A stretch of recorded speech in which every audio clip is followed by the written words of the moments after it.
Bismillahirrahmanirrahim. In this video, I'm going to discuss the Aligarh movement. इससे भी पहले हमने बात की थी ideology of Pakistan in the light of statements of कायदे आज़म इल्हाम इकबाल।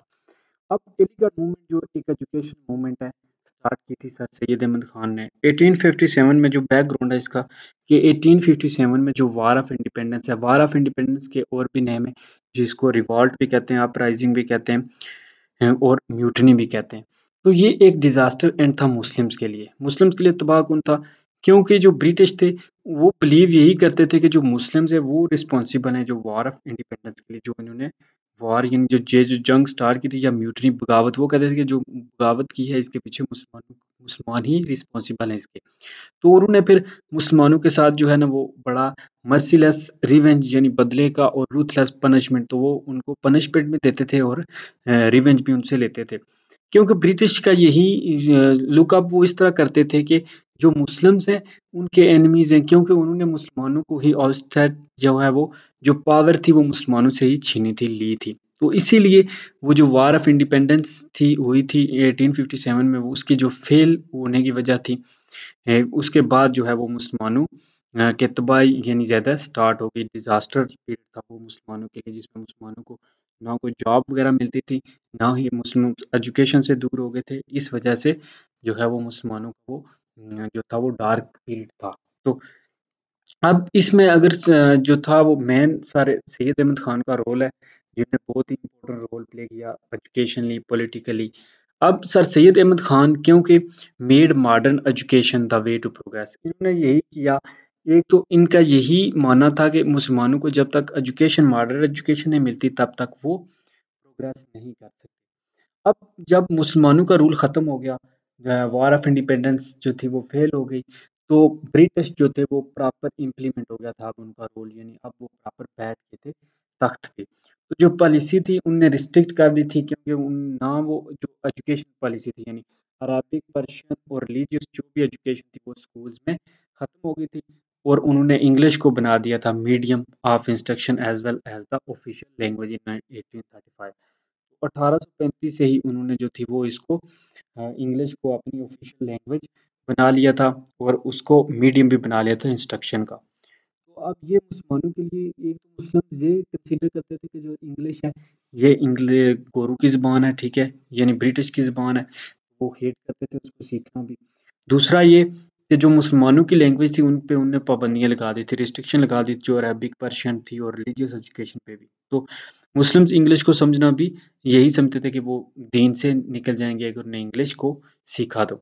तो रॉन्ग एटीट्यूड था मुस्लिम्स का टुवर्ड मॉडर्न और जो वेस्टर्न एजुकेशन थी उसके। तो इस तरह की वजह से जो है ना वो मुसलमानों का डिक्लाइन स्टार्ट हो गया। Under the regime was created among the Muslims, उस regime में जो मुसलमानों ने बनाया था, लेकिन अब वो ख़त्म हो गया था, वो ब्रिटिश के पास है, तो वो मुसलमानों के बुरे दिन चलने शुरू हो गए। ये टेंडेंसी थी कि continued long would have proved disasters for the Muslim community. तो अगर ऐसा ही चलता रहता तो ये मुसलमानों के जो मुस्लिम कम्युनिटी थी उसके लिए बहुत ज़्यादा नुकसानदेह होता फ्यूचर में। तो इस तरह के जो डिस्पेयर का मतलब होता है मायूसी, और जो डिस्पोंडेंसी थी, सर सैयद अहमद खान इस वक़्त जो है ना मुसलमानों की तरफ से अपील हुए इंडिया में, जिन्होंने मुसलमानों को रेस्क्यू करने के लिए ये एजुकेशन मूवमेंट स्टार्ट की। अब सर सैयद अहमद खान ने रीजनरेशन की थी Indian Muslims had not all visualised that Mankind has entered a very important phase of its existence. उन्होंने फिर मुसलमानों के अंदर ये शऊर अवेयरनेस जो थी वो बेदार किया कि ये ऐसा दौर है जिसमें बहुत ज़्यादा ज़रूरी है कि दुनिया जो है वो एरा ऑफ साइंस और learning with the source of progress and prosperity for the British के। जिस तरह ब्रिटिश जो है वो सीख रहे हैं, इसी तरह मुसलमानों को भी इन एरा है साइंस का और लर्निंग का, जिसको जिसका सोर्स जो है वो ब्रिटिश है, तो इसलिए हमें ये सीखना होगा, यही इनका बेसिक मकसद था। तो इन्होंने फिर मॉडर्न एजुकेशन जो थी वो उसको बना दिया था मूवमेंट का अपनी का पार्ट, जिस जो ज़रूरी थी regeneration of the Indian Muslims के लिए, which brought a complete orientation in their life, जिसकी वजह से उनकी जो लाइफ है वो टोटली चेंज हो सकती हैं। तो उन्होंने फिर मुसलमानों का जो माइंड था from medieval outlook to a modern one, वो कर दिया कि मुसलमानों का यही माइंड था कि ये जो इंग्लिश है ये गोरू से रिलेटेड है, या ब्रिटिश की लैंग्वेज है, तो इसलिए वो नहीं सीखते थे, इसे हेट करते थे। फिर सर सैयद अहमद खान ने उनके माइंड को चेंज किया, और उनको मॉडर्न बताया कि साइंस की एजुकेशन भी ज़रूरी है और इंग्लिश भी मॉडर्न यानी ये एजुकेशन ज़रूरी है अगर उनको वो प्रॉस्पर होना है, तरक्की करनी है। अब इनके साथ जो थे वो खालिद और शिबली नोमानी भी एसोसिएटेड थे अलीगढ़ मूवमेंट में सर सैयद अहमद खान के। अब सर सैयद अहमद खान ने जी ये जो उनका सबसे पहला ऑब्जेक्टिव यही था कि मुसलमानों को जो है वो मॉडर्नाइज किया जाए, उनको फॉलोइंग वेस्टर्न जो कल्चरल वैल्यूज़ हैं, उनको उनके साथ फ्रेंडली यानी जो हेट का उनके अंदर जो मुसलमानों को ब्रिटिश के अगेंस्ट एक हेट चल रही है उसको ख़त्म किया जाए और लॉयल बनाया जाए। इसलिए वो उनने एक ऐसा एटमॉस्फेयर क्रिएट किया कि उनकी जो ही motivated his community to learn, उनने कहा कि वेस्टर्न फिलॉसफी सीखें, इंग्लिश लिटरेचर सीखें ताकि to get along with the ruling people, तभी आप रूलिंग पीपल के साथ चल पाएंगे, उनके साथ खड़े हो पाएंगे जब ये चीज़ें आप सीखेंगे। तो इन चीज़ों को फुल करने के लिए सर सैयद अहमद खान ने जो है वो अलीगढ़ मूवमेंट स्टार्ट की। अब उनके बेसिक जो ऑब्जेक्टिव थे वो दो थे। एक तो जो टेंशन है मुस्लिम्स और ब्रिटिश गवर्नमेंट के दरमियान उसको ख़त्म की जाए, to remove the state of tension between the Muslims and the British government. और दूसरा ये था to induce them to get jobs and other facilities under the new government. और जो न्यू गवर्नमेंट बनी है यानी ब्रिटिश की, उसके अंडर जो भी अच्छी जॉब्स हैं वो भी मुसलमानों को मिले। तो ये बेसिक दो ऑब्जेक्टिव थे, एक टेंशन ख़त्म की जाए यानी वो अंडरस्टैंड कर पाएँ, और दूसरा उनको अच्छी जॉब्स मिल पाए। यही वे था मुस्लिम के प्रॉस्पर यानी तरक्की करने का। तो ये बेसिक अलीगढ़ का जो था वो पर्पस था।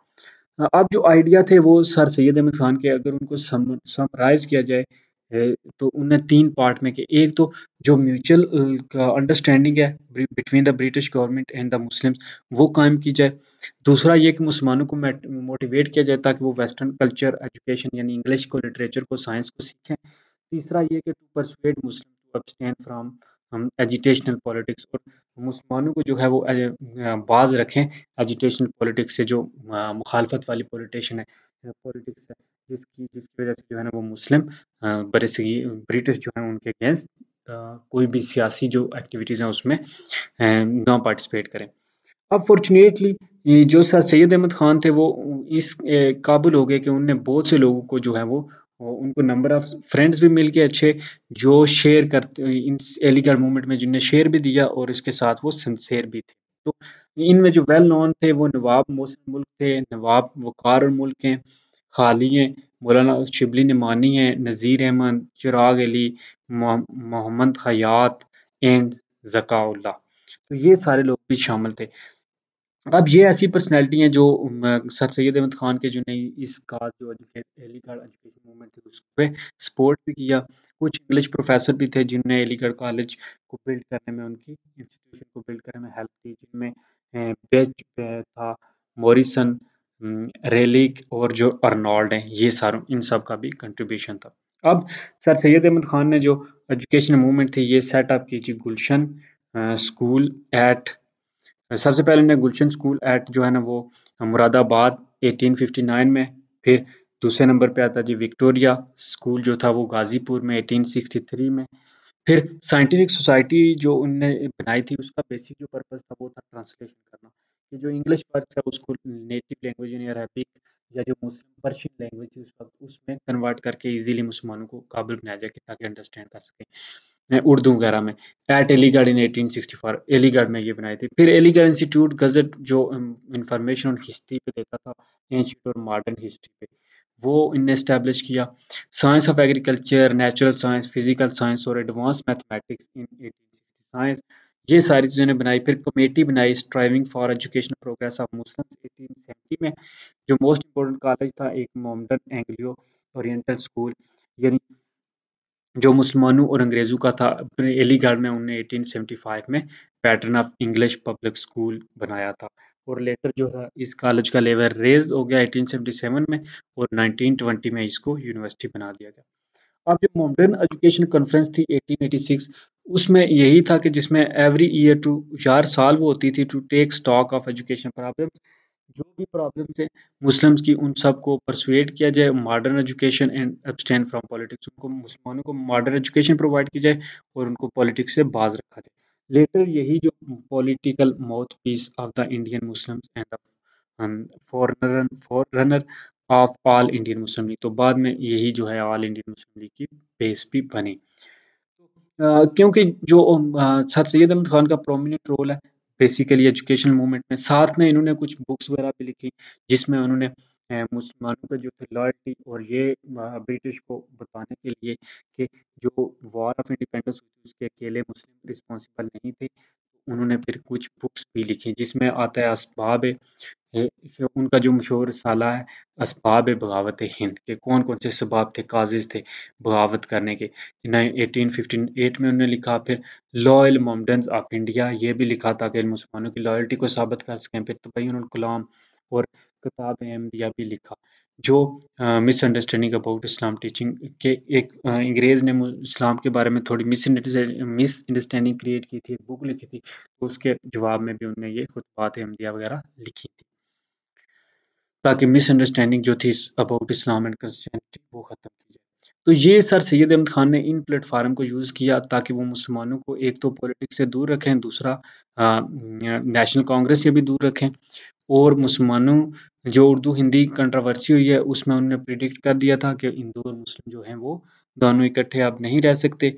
उन्होंने मुसलमानों को अपनी इस ये जो एजुकेशन मूवमेंट है उसके थ्रू मुसलमानों को बावर कराया कि वो अलग कौम है और वो अलग हैसियत रखते हैं, उनके लिए एजुकेशन ज़रूरी है और गवर्नमेंट के साथ वो लॉयल रहेंगे तभी उनका फ़ायदा है।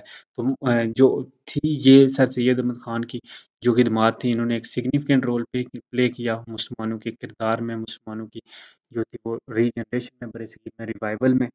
क्योंकि 1857 के बाद मुसलमान जो थे वो बहुत बैकवर्डनेस में चले गए थे, पुट हो गए थे क्योंकि हिंदू भी जो थे वो चाहते थे कि मुसलमान ना जॉब अच्छी करें।